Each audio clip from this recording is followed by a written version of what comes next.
This channel does not promote any violent, harmful, or illegal activities. All content provided by this channel is meant for an educational purpose only.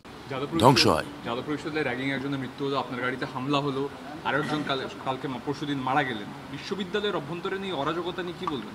আমার একটাই কথা বলার, যে যখন আমাদের উপাচার্য ছিলেন এবং উপাচার্য ভালোভাবে কাজ করছিলেন, এই যে একটা সম্পূর্ণ বিশ্ববিদ্যালয়কে মস্তকহীন করে দেওয়া হলো, মুন্ডহীন বিশ্ববিদ্যালয়, এই যে মুন্ডহীন বিশ্ববিদ্যালয় করে দেওয়া হলো, এবং যিনি করলেন, যখন সুপ্রিম কোর্টের এটা বিষয়টা বিচারাধীন, যেভাবে সুপ্রিম কোর্টে নাম বুড়ো আঙুল দেখিয়ে তুড়ি মেরে যেভাবে করা হয়েছে, এটা আসলে সমস্ত বিশ্ববিদ্যালয়ের ক্ষেত্রে এটা একটা প্ল্যানিং, যে বিশ্ববিদ্যালয়গুলো যাতে অরাজক হয়।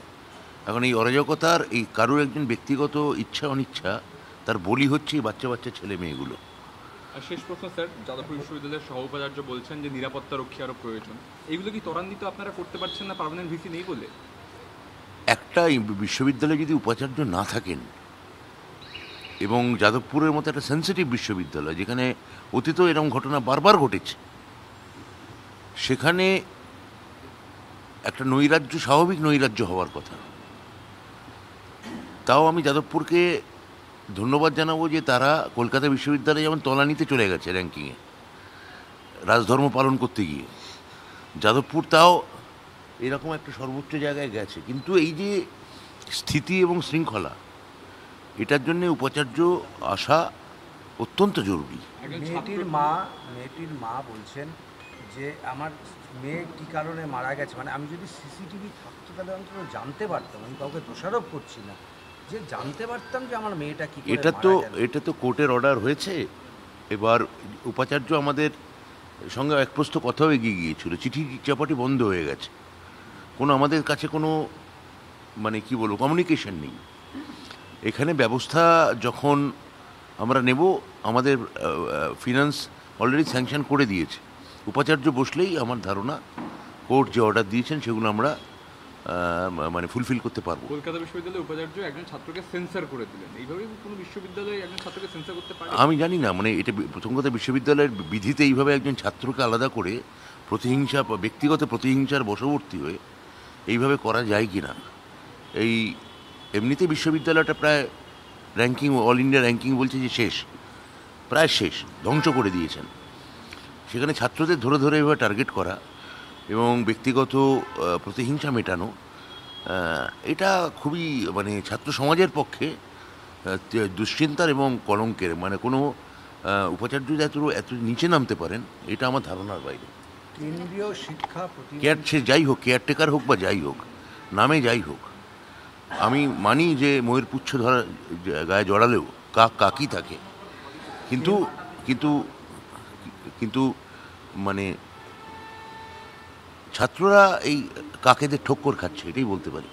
কেন্দ্রীয় শিক্ষা প্রতিমন্ত্রী তিনি বলেছেন যে সিসিটিভি ব্যাপার না, রাজ্য সরকারের সদিচ্ছার অভাব, যার জন্য এই ঘটনাগুলো হচ্ছে।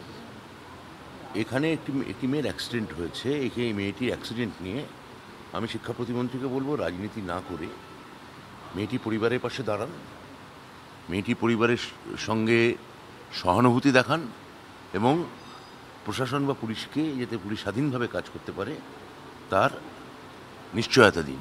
গত রবিবারের এসএসসি পরীক্ষা আমরা দেখেছি 10% ভিন রাজ্যের, এবং তার মধ্যে অনেকটাই ইউপি, বিহার এবং দিল্লি থেকেও ইভেন এসেছে।